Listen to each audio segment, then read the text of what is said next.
Still the same bouncing up every year. Just sailed the ball over the head of Big Ben. A touchdown! Ball over the middle, it's intercepted. Another turnover. Delivers the ball. He leaps and scores! The Browns lead 27-0 in the first quarter.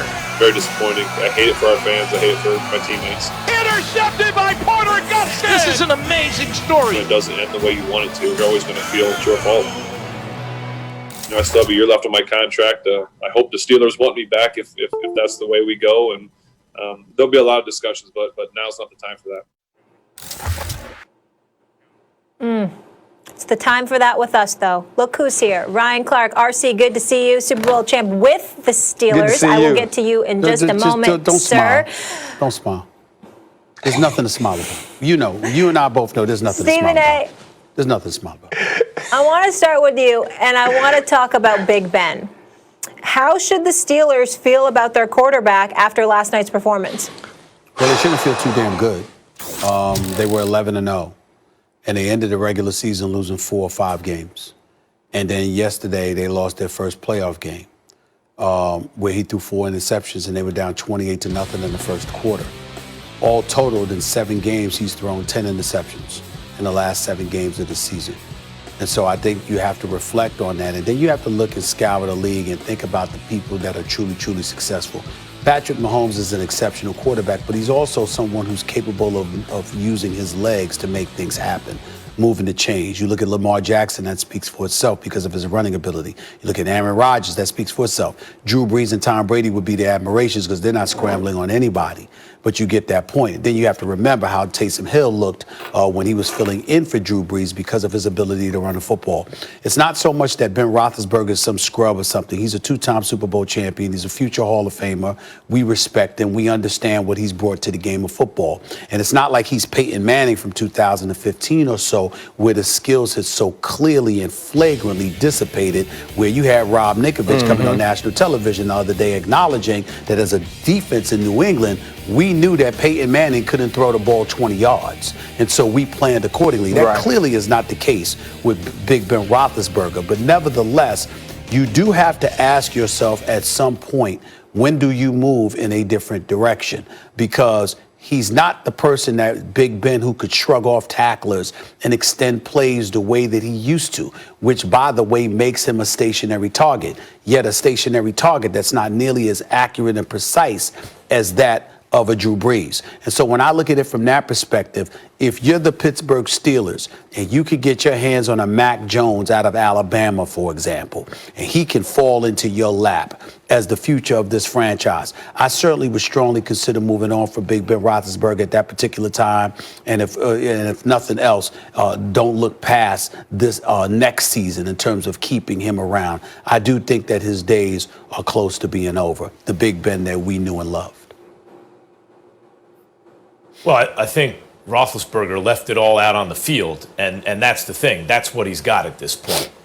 He's made to look worse because the offensive line can't protect him, can't block for the run, can't give the receivers time to get down the field for the most part, and there's no AB on the team anymore.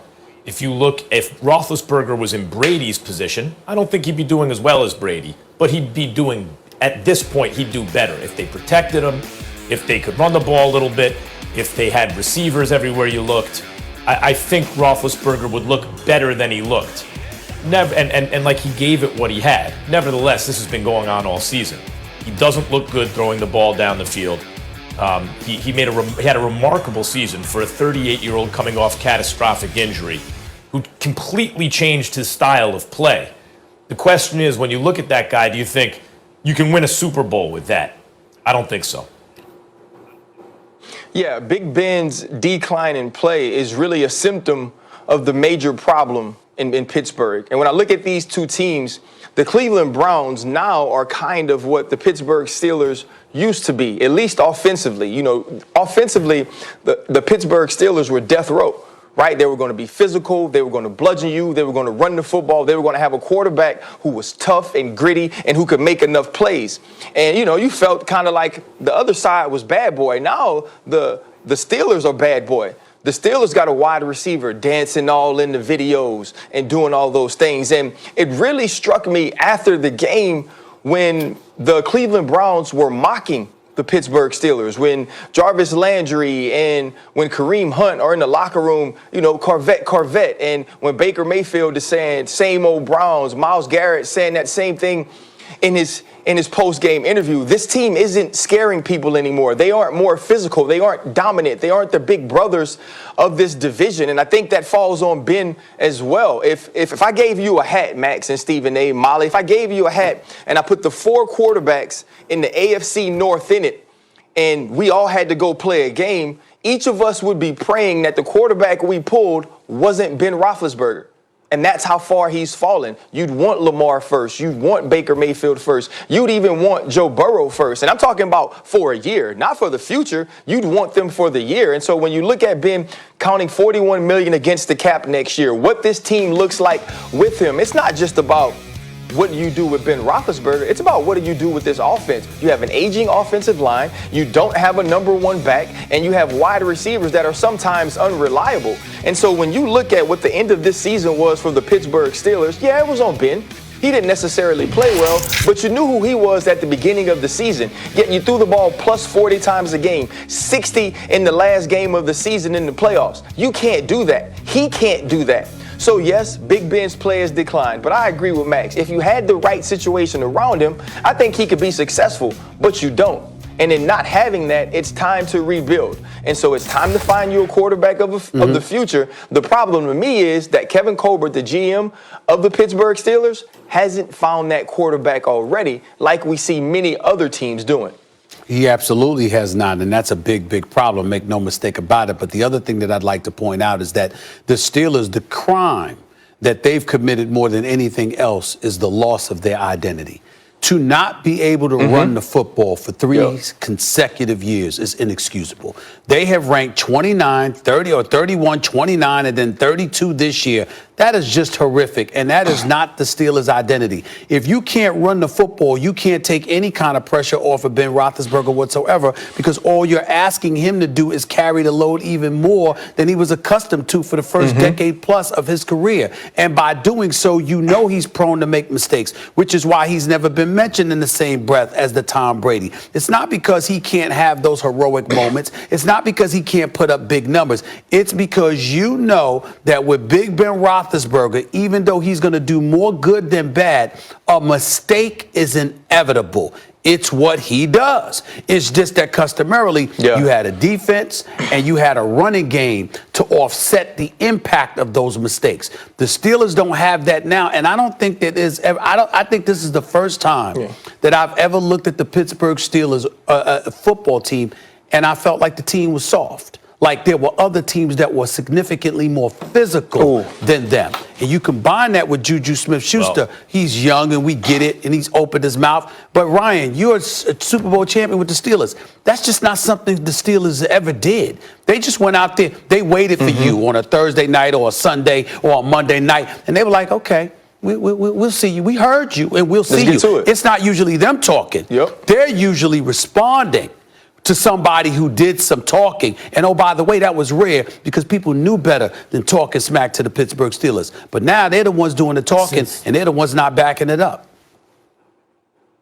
Since you guys are talking Steelers and who could, like, what does the future look, right? Like, if Roethlisberger's declining, what do? They're a victim of their own success in a way. Roethlisberger's a top 10 pick.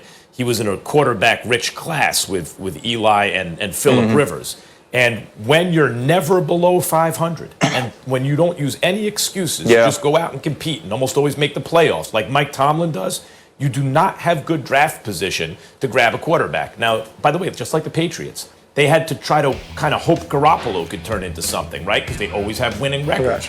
Those kind of teams, I know Brady was a late-round pick, and you can find guys later in the draft. We brought up Russell Wilson, Dak Prescott today and on Friday and everything, but usually the best quarterbacks are the very high draft picks. Pittsburgh don't have those guys. And by the way, I'm not convinced with no quarterback, Tomlin's going to be below 500. He didn't have a quarterback 2 years ago. He was 8-8. That's the real problem Pittsburgh faces now.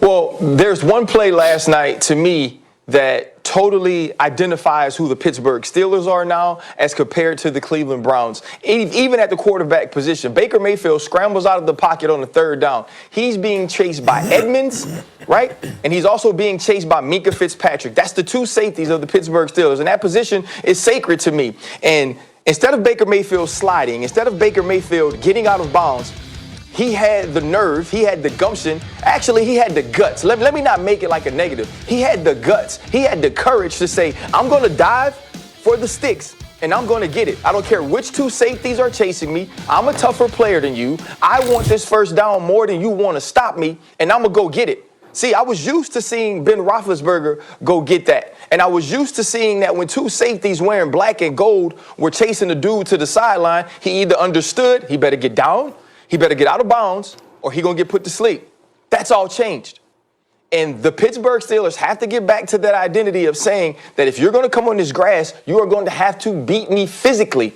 And that's gonna be a tall task. Right now, that's not it. It starts at the quarterback position, but it's organizational. And that has to change if they want to get back to the Super Bowl.